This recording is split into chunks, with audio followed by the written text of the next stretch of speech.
doing, young Democrats? No, that was just not loud enough for me. How you doing, young Democrats?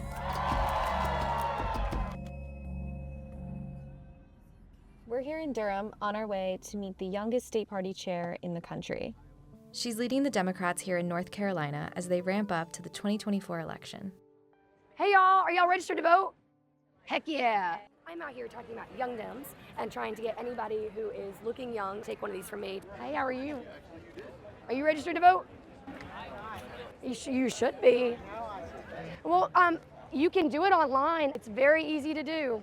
What do you say to people like that? There's got to be something in your life right now that you find wrong, and that is inherently political. The state of North Carolina has been under a Republican oppression, and right now, people in North Carolina are just used to it. They're used to being like, the world sucks, politics sucks, yeah, and we need to wake people the up this year. According to a Moody's poll, North Carolina could swing Democrat in November for the first time since the 2008 presidential election. The 8 million new young voters might have something to do with it.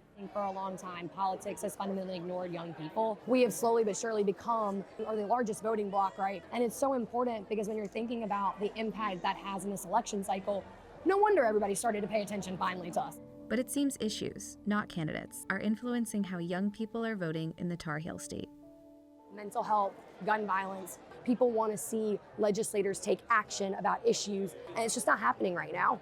Across town, at the Young Democrats of North Carolina conference, Anderson is a popular face. Got set up right here. Hi. Thank you for being here. Of course. Hi! But that's not exactly the situation for the presidential incumbent.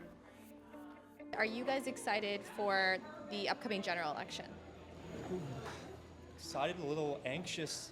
Are you excited to vote for Biden? Yes. Why? I'm excited for a Democrat to win. He's better than Trump, that's why I'm voting for Joe Biden. These young voters are obviously already politically motivated. And I won by just 6 votes. But will they turn out nationwide? Anderson is working hard to make that a reality come November. We know in the South, we are a group of fighters.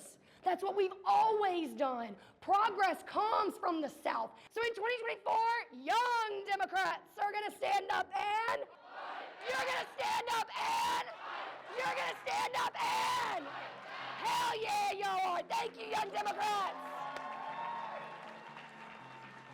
Try as she may, a poll by Harvard University found that young Americans appear less likely to vote in 2024 than they did in 2020. And an Ipsos poll from February 2024 shows that 59% of voters think both Biden and Trump are too old to be president. And that's not lost on Anderson.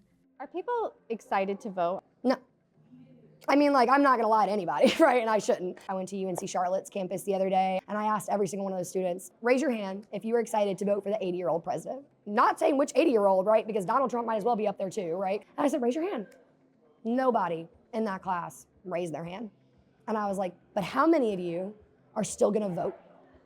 Every single one of them raised their hand, except for one. And the thing that I think people miss the most right now about what's happening is like there's this narrative that young people are not engaged with politics. They don't care. They're not gonna vote this year. And I'm like, no, they are. The narrative around, young folks don't want to vote for Joe Biden because he's old. And I'm like, I wish people would dig a little bit deeper into that narrative too. To me, young people look at Joe Biden and they say, you're not as progressive maybe as we need you to be right now, but we can push him. We can't push a Donald Trump who doesn't want young people to have the right to vote right now. We can't push a Donald Trump who doesn't want people to have the right to abortion. We cannot push that type of president. We can push a president, though, that believes and cares about young people. So are people like Anderson the answer? President of the Young Democrats nationwide, Quinton Wachuochama, thinks so. Anderson's the prime example. When you give a young person a shot, they can do really fantastic things. And she's delivering results. She's organizing this party. She's raising money. Obviously, her number one job is to make sure that North Carolina flips blue in 2024 and that we really make some serious gains here and take back this state. I've seen her travel across the country, speak at dinners, speak at party events, get online, get on social media. So she's really being that forefront as a role model for young people, energizing young people can speak that common language. It's a lot of pressure for a 26-year-old. So as the Biden-Harris campaign heats up, All they may lean on other young leaders, both inside and outside of politics. I'm a fan.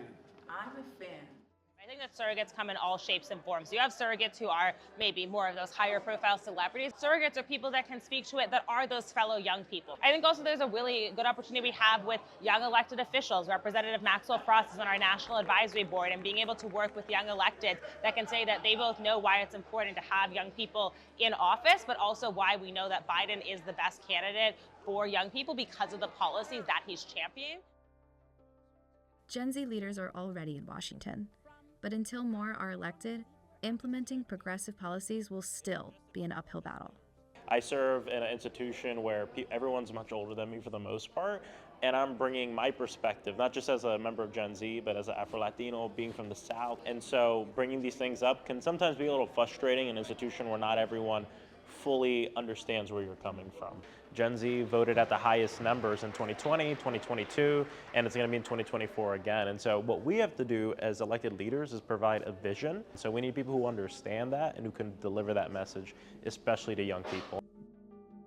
But what about across the aisle? If you like me, I love you, I love you. In 2016, Donald Trump took the Republican base by storm. But with his 2024 campaign focused on Retribution, I am your retribution.